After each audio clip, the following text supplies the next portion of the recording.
The career in our group's video is going to reflect about is a veterinarian or shortly as a vet. A veterinarian is an animal healthcare professional who diagnose and treat injuries and illness in animals. The country in the videos is Singapore. It is interesting because veterinary is a very challenging job. Normally, we think that veterinarians probably just deal with animal sickness and we think it might be a fun job. But actually, it is very challenging to be a veterinarian. Animals cannot talk, so they cannot tell humans what's wrong with them. Veterinarians not only have to deal with animals but also the clients. They have to observe the connection between clients and animals in order to influence their problems. Also, teamwork between veterinary and assistant is also an important part. We would like to know more about veterinary jobs that we have never seen. So we decided to choose this topic. Our chosen videos reflect how the veterinarians work, for example, their process of work and how to communicate with their clients. With their interpersonal communication and emotional intelligence to handle the both patient, which is animals and owners as a clients. It is involved to exchange mutual message and negotiate the meaning or to examine the sickness and the illness of the patients. So, veterinarian provides essential medical service for pets, similar to how physician cares for humans. Another job that is very important to a veterinarian to educate owners about their pet's basic needs and treatments and prescribe medication for animals. They also offer advice to how best to take care of them throughout every stage in life since birth. Veterinarians normally work with veterinary assistants to provide the best care possible for animals. These assistants handles feeding patients and ensure their comfortability. These veterinarians need to have basic requirements and skills such as knowledge of medical equipment, anesthesia procedure, problem solving, communication patients, and a love for animals, sending and receiving verbal and non-verbal messages. And the veterinarian in the video looks credible in their career based on the 3 C's: competence, caring, and characters. Firstly, our veterinarians have knowledge in their jobs. They also have skill to accomplish tasks, or in the other words, they can cure the illness in their patients. The veterinarian can have the knowledge and success from their study and cases. They are on 2 ways of competence, such as focusing on the action by treating the patient and emphasizing the result by the health that have been restored or being cured. Secondly, caring is the main thing that veterinarians should have on their own by gaining trust from owner of a patient or care and seek for their understanding and emotion. Lastly, the ethical value of being a doctor is not only human but for animals too. Medical ethics that plays an important role in doctor or veterinaries, and it commonly goes with honesty, empathy, and positive attitude. Let's talk about verbal and non-verbal communication. Being a vet requires good communication skills when talking and understanding others through words and body language. A vet often needs to talk to pet owners, colleagues, and other staff, which means that effective communication will help vets explain things clearly, listens to other people's opinions, and build strong relationships. It's also important because they need to share medical information and working well as a team. And looking deeply into it, communication can be divided into 2 parts, which is verbal communication and non-verbal communication. Verbal communication means using spoken words to share information, give directions, and explain things. A vet needs to be able to explain diagnosis, treatment plans, and care instructions to pet owners in a way they can understand easily. Good verbal communication skills can help vets have meaningful conversations and make sure important information is shared correctly. Meanwhile, nonverbal communication is also important. It involves things like body language, facial expressions, and gestures. A vet needs to pay attention to their own nonverbal signals and those of their patients and clients. This helps them connect with animals, understand their emotions, and create a calm and reassuring atmosphere. So why is interpersonal communication necessary in this job? When it comes to interpersonal communication, it is crucial for a vet to have good skills in this area because teamwork is highly valued in a vet world. So being able to communicate effectively with your assistants is essential. You will also need to interact with clients on a regular basis, so being a good speaker and listener is important. You'll be answering a lot of questions every day, so it's necessary to explain things in a simple terms that people can understand. Emotional intelligence, or EQ, is also significant in a vet profession. Studies have shown that it influences success in various jobs, including being a vet. Building relationships with your team, clients, patients, and vendors is a big part of the job. By developing emotional intelligence skills, you can improve how you manage these relationships. It's worth noting that conflicts among employees can affect clients and their pets, so it's important to maintain professionalism. Animals are also sensitive to behavior and can experience anxiety or distress in a stressful environment. Self-awareness is both to animals and clients. As a veterinarian, it must be very tough to see animals that refuse to cooperate, such as cats are mad, barking and running away. But veterinarians will never blame the animals because veterinarians know that animals are afraid and they are injured and sick. While veterinarians understand their own difficulties, they also feel the uncontrollable fear of animals. Also, for clients, for some of them may feel anxious and have a bad attitude toward veterinarians or have unreachable expectations. Veterinarians may think that those clients are troublesome and make them feel stressed.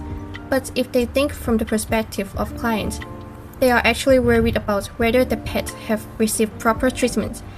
Veterinarians understand the client's impatient. Also, the veterinarians in the video encounter a lot of serious and tough cases. They never felt frustrated because they solved a lot of hard cases before too, and it's become a kind of confidence for them, which gave them hope to cure other animals. In self-management, when an animal resists, the veterinarian may feel frustrated by the negative reaction and perceive the animal as unwilling to cooperate. But in fact, this is not entirely a bad thing. Veterinarians can judge from their behavior to know what is making the animal uncomfortable or try to find out where the animal is uncomfortable. Negative feedback from clients also help veterinarians raise awarenesses and avoid misdiagnosis. Empathy is also a must for veterinarians. Veterinarians need empathy to understand the suffering of animals, to help and comfort them. Empathy makes veterinarians caring and kind to animals. In addition, veterinarians judge the animal's disease not only by observing the symptoms, but also by owners of the animal. Veterinarians need to use their sympathy to imagine how animals and their owner live in daily life, so veterinarians can accurately confirm the disease of animals. Relationship management utilizes the sympathy of all the staff in the animal clinic to drive everyone to give priority to the health of animals. Therefore, every staff in clinics are willing to do everything for animals' own good kindly, and everyone will have consensus about the best is given to the animals, so no one in the clinic will cause conflicts for their own interests, and all staff will take care of each animal equally and follow the decisions of the veterinarians. Active listening is important to veterinarians due to the job that requires communication skills toward the patient's owner to understand the condition and identify the symptoms of the patient. The veterinarian needs to listen and respond to improve their owner's understanding of the symptoms or the sickness of the patient. It is building trust and comforting, understanding their emotions and feelings in that situation. It is different from critical listening in the point that it gives more empathy to the owner of patients. For example, the veterinarian wants to address the serious sicknesses of the patients to the owner. They need to use empathy and direct inform them of the bad news and comfort them. Veterinarian maintain civility in the workplace through various practice and principles. Firstly, they prioritize effective communication, actively listening to their coworker and addressing any conflict or issue properly and respectfully. They encourage collaboration and teamwork, fostering an environment where everyone's opinions are expressed or valued.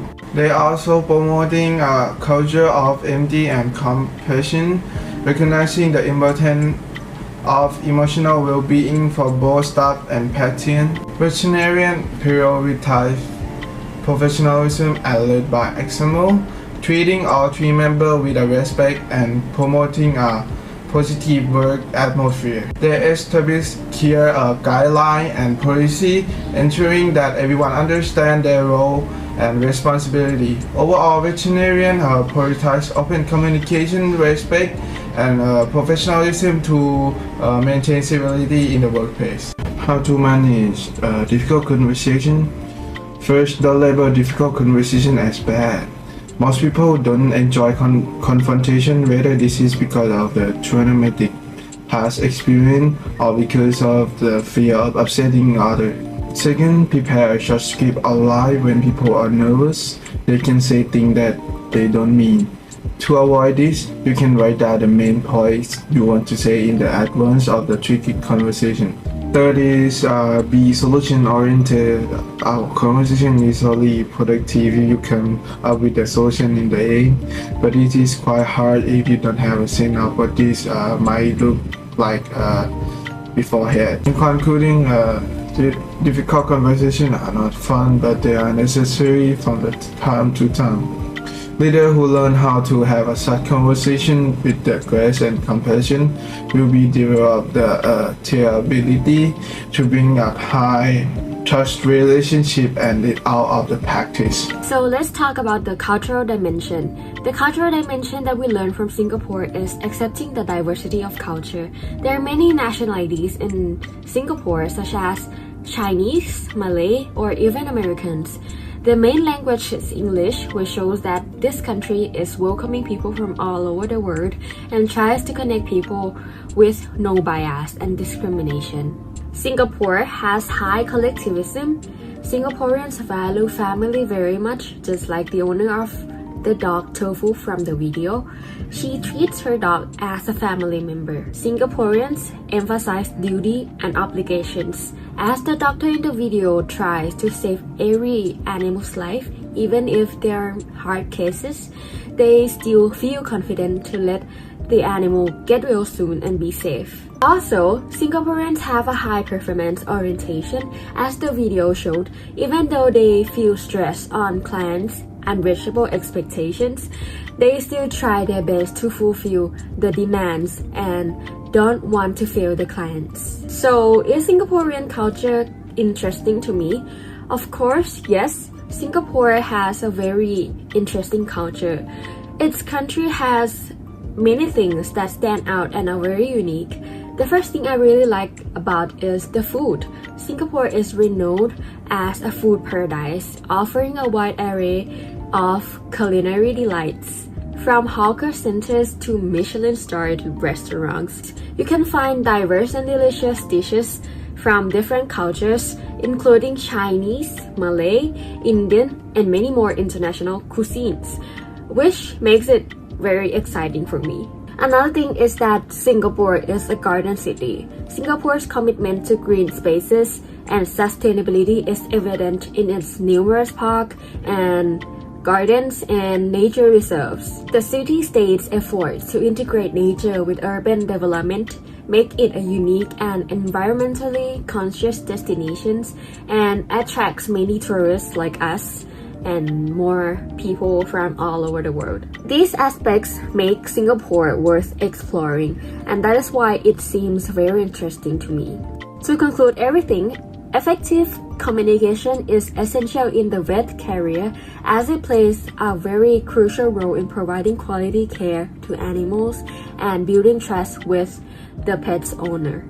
The vets must be able to communicate clearly and empathetically with their clients to understand their concerns and relay important information about their dog's health or their pet's health. They need to explain complex medical conditions and treatment options in a way that is easily understood by non-experts. Effective communication also extends to collaborating with fellow veterinary professionals and support staff.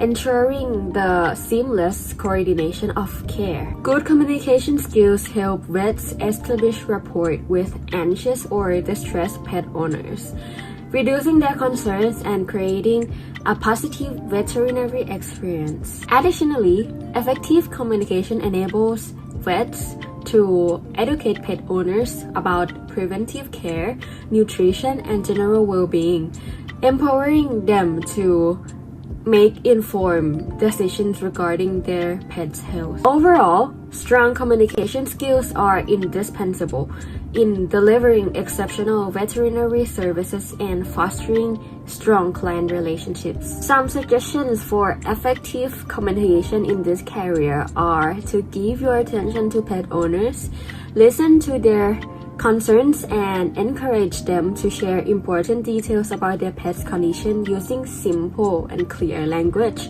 and also show empathy towards pet owners in difficult situations. Thank you for listening and have a great day.